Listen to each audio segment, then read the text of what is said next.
Hi! ఇండియాలో safest bank ఏంటి అని అడిగితే ఆటోమేటిక్‌గా హెచ్‌డిఎఫ్‌సి బ్యాంక్ అనే నేమ్ వస్తుంది.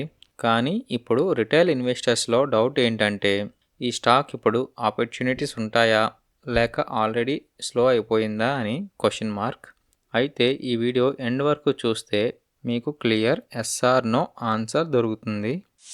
Why people still trust HDFC bank అంటే మార్కెట్‌లో థౌజండ్స్ ఆఫ్ స్టాక్స్ ఉన్నాయి. కానీ కొన్ని స్టాక్స్ని పీపుల్ క్వశ్చన్ చేయకుండా ట్రస్ట్ చేస్తారు. ఆ లిస్ట్లో హెచ్డిఎఫ్సి బ్యాంక్ కూడా ఉంది. ఎందుకంటే ఈ బ్యాంక్ రిస్క్ తీసుకోకుండా గ్రో అవ్వడం నేర్చుకుంది కాబట్టి. కానీ రిస్క్ తీసుకోకుండా బ్యాంక్స్ ఎలా ప్రాఫిట్స్ జనరేట్ చేస్తాయి అనేది మీ క్వశ్చన్. అది నెక్స్ట్ స్లైడ్లో మనం చూద్దాం.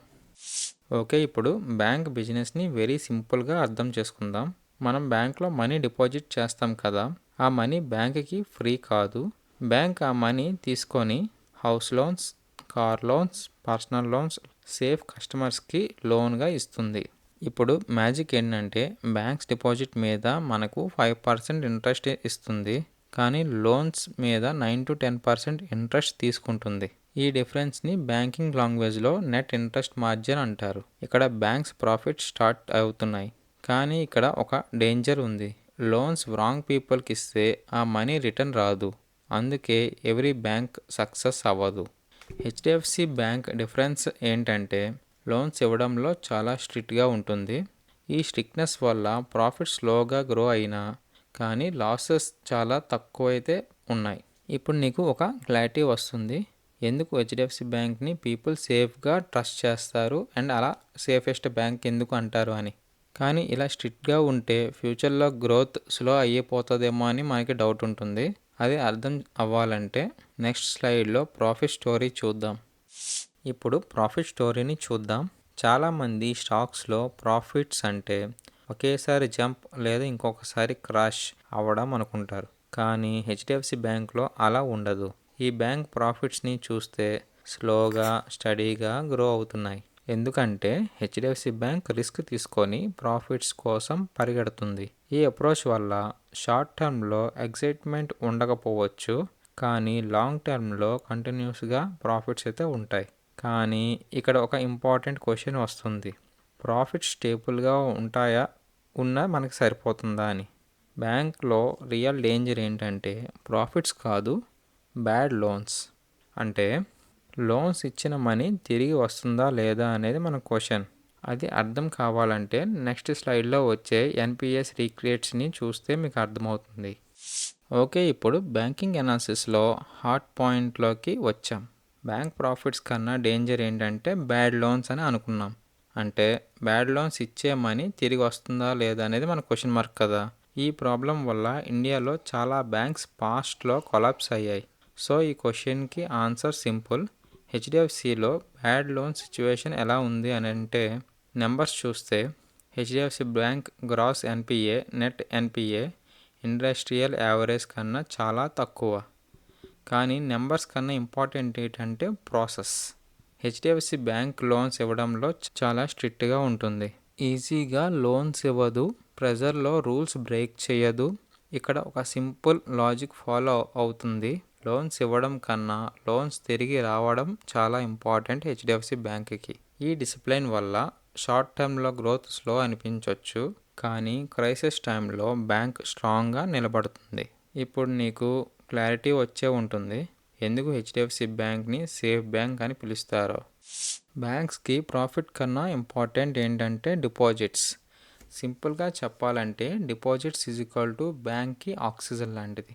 హెచ్డిఎఫ్సి బ్యాంక్ స్పెషల్ ఏంటంటే ల్యాక్స్ ఆఫ్ పీపుల్ వాలంటీర్గా డిపాజిట్ చేయడం. అంటే బ్యాంక్స్కి చీప్ మనీ అవైలబుల్ ఉంటుంది. ఈ చీప్ డిపాజిట్స్ అని బ్యాంక్ సేఫ్ లోన్స్గా కన్వర్ట్ చేస్తుంది. ఇది చాలా పవర్ఫుల్ మోడల్. ఎందుకంటే చీప్ మనీ ఉంటే ప్రాఫిట్స్ ప్రెజర్ ఉండదు. ఇప్పుడు మీకు అర్థమయ్యే ఉంటుంది ఎందుకు హెచ్డిఎఫ్సి బ్యాంక్ మార్జిన్ స్టేబుల్గా ఉంటాయో. కానీ ఇక్కడ క్వశ్చన్ ఏంటంటే ఈ స్ట్రాంగ్ బేస్ మీద ఫ్యూచర్లో గ్రోత్ ఇంజిన్ ఏంటి అని. అయితే నెక్స్ట్ స్లైడ్ చూడాల్సిందే. ఇప్పుడు మనం ఫ్యూచర్ గ్రోత్ ట్రిగర్స్ అయితే చూద్దాం.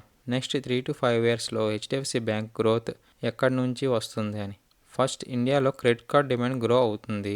పీపుల్ హోమ్స్ తీసుకుంటున్నారు, home loans, car loans and business loans కూడా తీసుకుంటున్నారు. సెకండ్, డిజిటల్ బ్యాంకింగ్లో కూడా స్ట్రాంగ్గా ఉంది. హెచ్డిఎఫ్సి బ్యాంక్కి ఆల్రెడీ హ్యూజ్ కస్టమర్స్ బేస్ అయితే ఉంది. ఆ కస్టమర్స్కి మోర్ ప్రొడక్ట్స్ సెల్ చేయగలుస్తుంది ఇప్పుడు హెచ్డిఎఫ్సి. గ్రోత్ స్టోరీలో రిస్క్ లేకపోతే అనాలిసిస్ కంప్లీట్ కాదు కదా. ఫస్ట్ రిస్క్ అయితే చూద్దాం. ఫస్ట్, మార్జిన్ ప్రెజర్ అయితే ఉంటుంది, కాంపిటీషన్ ఎక్కువ ఉంటుంది. Second, fintech companies and PSU banks competition ఉంటాయి. అండ్ థర్డ్, షార్ట్ టర్మ్లో గ్రోత్ స్లో అనిపించవచ్చు. ఈ రిస్క్ చూస్తే మనకి చాలా రిస్క్ అనిపిస్తుంది, కానీ లాంగ్ టర్మ్లో మేనేజబుల్గా రిస్క్ అయితే మెయింటైన్ చేస్తుందని అనిపిస్తుంది హెచ్డిఎఫ్సి బ్యాంక్. నెక్స్ట్ ఇప్పుడు వాల్యుయేషన్స్ చూద్దాం. స్ట్రైట్గా చెప్పాలంటే హెచ్డిఎఫ్సి బ్యాంక్ చీప్ స్టాక్ కాదు. కానీ ఇక్కడ ఒక క్వశ్చన్ అడుగుతున్నా, ఇండియాలో టాప్ క్వాలిటీ బ్యాంక్స్ చీప్గా దొరికిందా ఎప్పుడైనా మీకు? క్వాలిటీకి ప్రీమియం ఇవ్వడం నార్మల్, ఇంపార్టెంట్ ఏంటంటే ఓవర్ వాల్యుయేషన్ ఉందా లేదా అని. ఇక్కడ వాల్యుయేషన్ రీజనబుల్ రేంజ్లో ఉంది. కానీ ఈ స్టాక్ అందరికీ సూట్ అవుతుందా? ఈ స్టాక్ సూట్ అవుతుంది. ఎవరికి అంటే లాంగ్ టర్మ్ ఇన్వెస్టర్స్కి మాత్రమే, బిగినర్స్కి కాదు. కానీ ట్రేడర్స్కి మీరు పేషెన్స్తో ఉంటే మీకు కూడా సూట్ అవుతుంది. ఇక్కడ మెయిన్ ట్రేడర్స్కి మాత్రం పేషెన్స్ చాలా ఇంపార్టెంట్. ఈ స్టాక్లో డైలీ ఎక్సైట్మెంట్ ఉండదు, కానీ ఇయర్లీ డిసిప్లిన్ రివార్డ్ మాత్రం పర్ఫెక్ట్గా ఇస్తుంది. సో ఇక్కడ biggest question and answer. So main క్వశ్చన్కి వస్తే, ఈ స్టాక్ ఇప్పుడు ఆపర్చునిటీలో ఉందా లేక ట్రాపా అంటే, షార్ట్ టర్మ్లో రిటర్న్స్ స్లో అనిపించవచ్చు, కానీ బిజినెస్ స్ట్రెంత్ చూస్తే ఫౌండేషన్ స్ట్రాంగ్గా ఉంది. ఈ స్టాక్ టైం తీసుకుంటుంది కానీ బ్రేక్ అయితే కాదు. So final my opinion, HDFC bank అంటే ఫాస్ట్ మనీ స్టాక్ కాదు. ఇది స్లీప్ అండ్ స్లోగా మూవ్ అయ్యే డిసిప్లిన్ ఉన్న స్టాక్. మీరు పేషెన్స్తో లాంగ్ టర్మ్ హోల్డ్ చేస్తే మాత్రం మీకు స్లోగా డిసిప్లిన్గా లాంగ్ టర్మ్లో మాత్రం మంచి రివార్డ్ అయితే ఇస్తుంది. సో అయితే ఫైనల్గా ఈ వీడియో మీకు క్లారిటీ ఇచ్చిందని అనిపిస్తుంది. సో మనం ఈరోజు హెచ్డిఎఫ్సి బ్యాంక్ యొక్క 360 డిగ్రీస్ అనాలిసిస్ అయితే కంప్లీట్ చేసుకున్నాం. తిరిగి మళ్ళీ మనం నెక్స్ట్ వీడియోలో కలుద్దాం. Thank you for watching.